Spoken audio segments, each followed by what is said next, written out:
بسم اللہ الرحمن الرحیم الحمد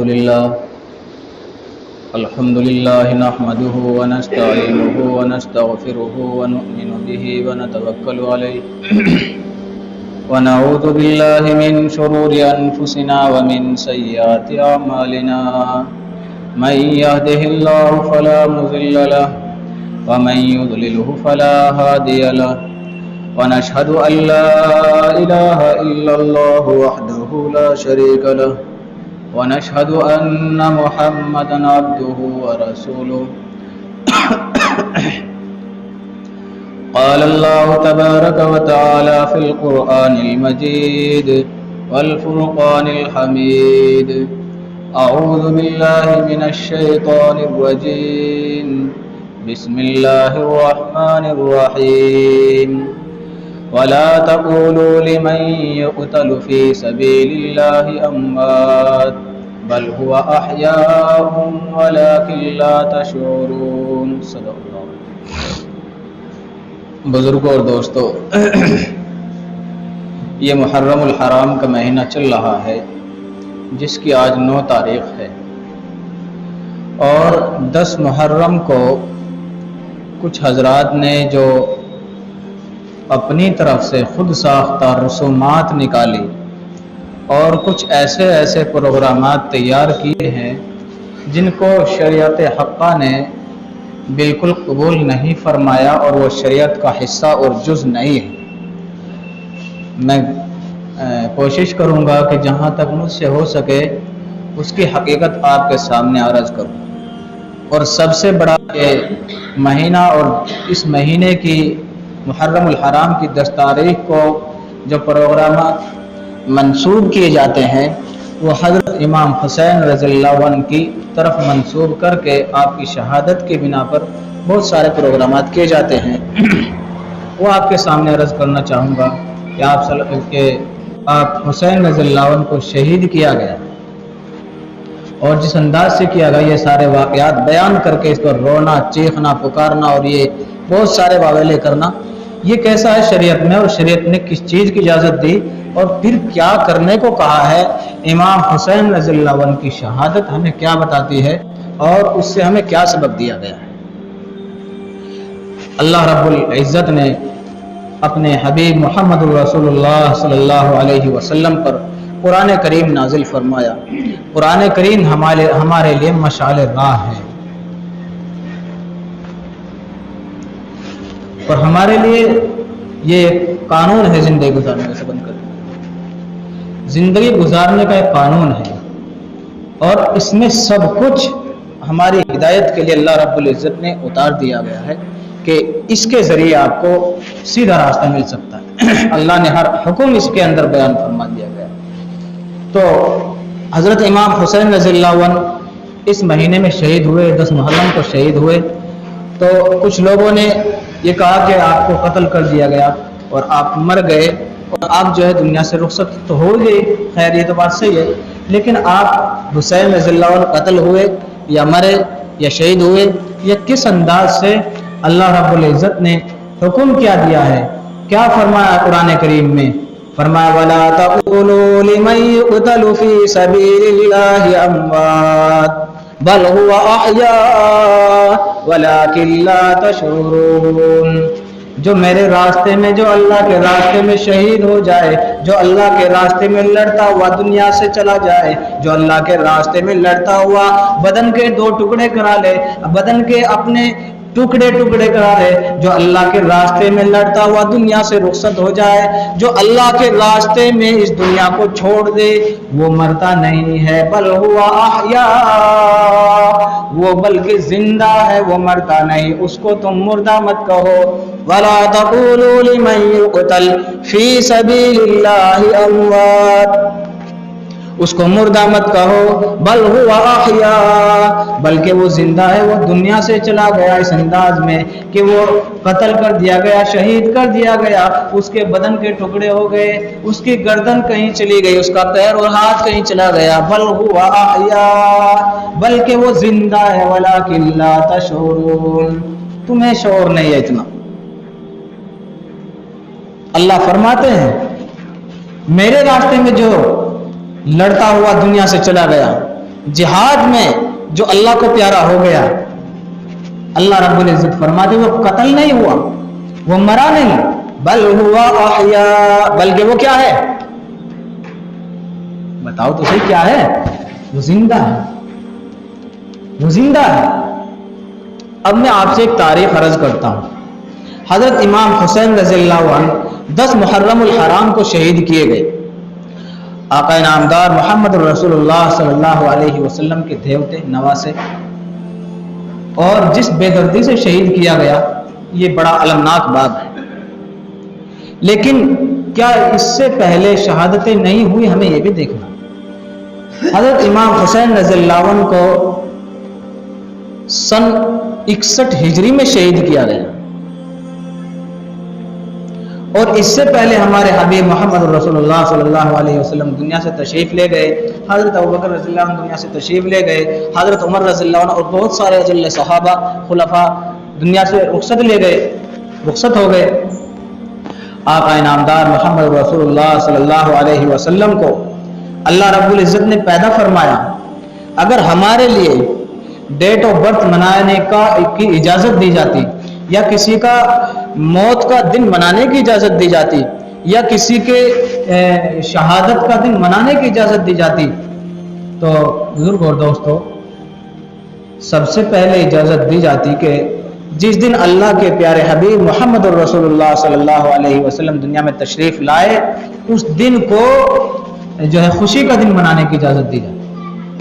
اور اگر اجازت دی جاتی تو اس سے بڑا دنیا کے اوپر کوئی حادثہ نہیں تھا اور کوئی غم کا دن نہیں تھا کہ جب اللہ کے نبی دنیا سے تشریف لے گئے۔ اگر خوشی کا دن منانے کی اجازت دی جاتی تو حضرت آدم علیہ السلام جو ابو الانبیاء ہیں، تمام نبیوں کے باپ ہیں، آپ کے پیدائش کے دن کو منانے کی اجازت دی جاتی، یا پھر آپ کے رخصتی کے دن کو غم کا دن منانے کی اجازت دی جاتی، لیکن کسی بھی چیز کی اجازت نہیں۔ پھر یہ کیا معاملہ ہے؟ ہمارے نبی محمد رسول اللہ صلی اللہ علیہ وسلم جب دنیا میں تشریف لائے، اب آپ یہاں سے لے لیجئے، اللہ کے نبی دنیا میں تشریف لائے تو یتیم تھے، آپ جب پیدا ہوئے یتیم تھے، والد محترم کا سایہ سر پر نہیں تھا۔ یہ دیکھیے غم کی بات، لیکن جو اللہ چاہتا ہے وہ بہتر ہی ہے۔ اللہ کے نبی کے سر کے اوپر والد محترم کا سایہ نہیں تھا، اور جب آقا نامدار محمد رسول اللہ صلی اللہ علیہ وسلم دنیا میں مبعوث ہوئے، پیدا ہوئے، 6 سال کی عمر میں آپ کی والدہ ماجدہ کا بھی انتقال ہوا۔ آپ کہتے ہیں بچے چھوٹے چھوٹے ہیں، کیا ہوگا؟ جو پیدا کر رہا ہے وہی اٹھا رہا ہے، تو روزی بھی تو وہی دے رہا ہے۔ آپ صلی اللہ علیہ وسلم امام الانبیاء، تمام نبیوں کے باپ اور سر پر باپ موجود نہیں، تمام نبیوں کے امام اور سر پر باپ موجود نہیں۔ 6 سال کی عمر میں کوئی تربیت تو کرتا۔ 6 سال کی عمر میں اللہ کے نبی کی والدہ آمنہ بھی اس دنیا سے رخصت ہو گئی۔ آپ کی کفالت، آپ کو دودھ پلایا دائیں حلیمہ نے اور 2 عورتوں نے اور 3 عورتوں نے بتایا جاتا ہے۔ آپ کی کفالت کی، آپ کی والدہ محترمہ کے بعد آپ کے دادا کیا نام تھا دادا کا؟ عبد المطلب، یاد رہے گا نہیں انشاءاللہ تعالی؟ آپ کے دادا کا نام کیا تھا؟ عبد المطلب۔ تو آپ کے دادا نے کفالت کی۔ 8 سال کی عمر ہوئی کہ آپ کے دادا کا بھی انتقال ہوا۔ یہ دیکھنا، آپ کی کفالت آپ کے چچا نے کی، اور چچا کا نام کیا تھا؟ جی دیکھ لیں میں اپنی ہسٹری، 5 منٹ اوپر ہو جائے تو آپ جو ہے بخشتے نہیں، لیکن آپ کے چچا کا، آپ کے دادا کا نام کیا تھا؟ آپ کے چچا کا نام کیا تھا؟ نہیں معلوم نا، کہ دکھے چھوڑ غیر حال ہمارا حال ہے۔ آپ کے چچا کا نام ابو طالب، اپنے چچا ابو طالب کی کفالت میں آئی۔ آپ صلی اللہ علیہ وسلم سن 571 ہجری اپریل کے مہینے میں پیدا ہوئے۔ سن 571 ہجری اپریل کے مہینے میں پیدا ہوئے، اور جب آپ کی عمر 25 سال کی ہوئی